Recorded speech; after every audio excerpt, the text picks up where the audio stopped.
Hello, Sarah Sabin, Executive Leadership and Intuition Coach here.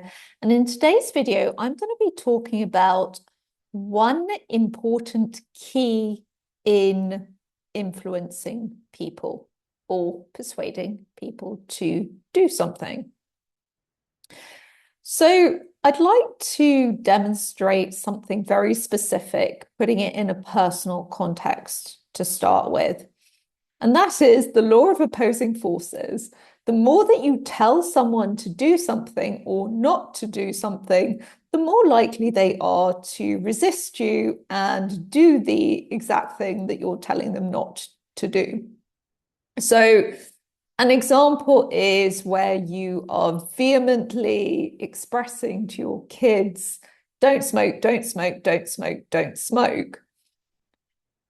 This is actually increasing the likelihood that they will smoke at some point in their life. Similarly, the more that you tell your partner, you need to exercise, you need to exercise, you need to exercise, the less likely they are to actually do the thing that you're wanting them to do.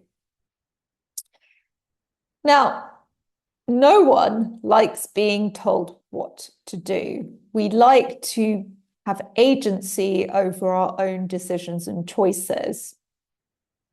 So the key in, or one of the keys in persuading people to do something is not to ram it down their throat, because you create a law of opposing forces situation where they're simply going to be more resistant to what you're trying to do.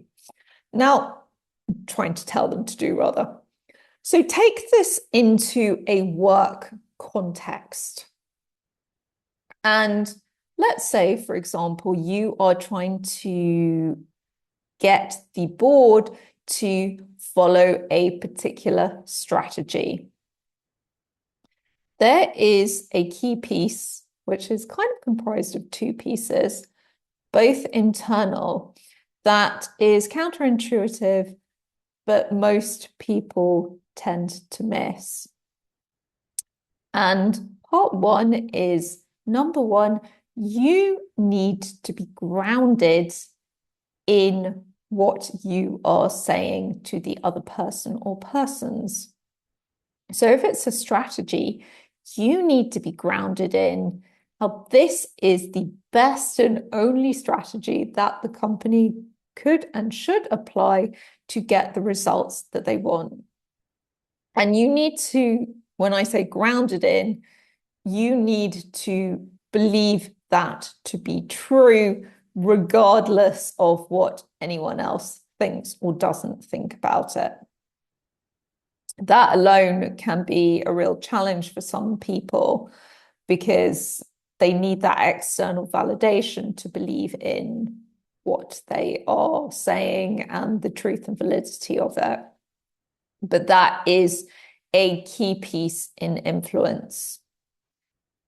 The second part is being emotionally neutral in relation to what the other person or persons do. So what I mean by that is, if you think you've got a brilliant strategy, so let's say you've got a tick for part one, but you are really, really emotionally attached to persuading the other side and influencing them to your way of thinking, what you're doing is activating resistance in them. And you might say to me, well, Sarah, actually, I'm not saying you have to do this, you have to do this, you have to do this. But if you are feeling that that is the case, it is coming across in the way that you are communicating, even if not verbally, non-verbally, because remember, 70% of communication is actually non-verbal.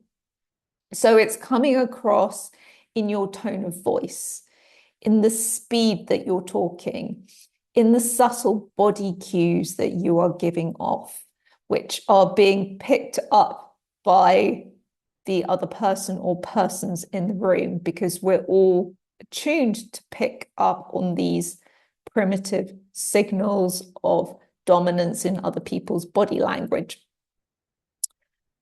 You are also going to, if you feel very attached to convincing other people, it will feed through to your own body language as well. And so you might ask me, what do you do about it? Well, you need to get yourself to a place of emotional neutrality. Again, much easier said than done. And there are techniques to do this, but you want to be okay with them listening to you or not listening to you. And you want to ideally have no emotional charge about it. And again, if we take this back to a personal context, when you have this kind of neutrality, it takes any element of pushiness out of the equation, which stops the resistance response coming up in the other side.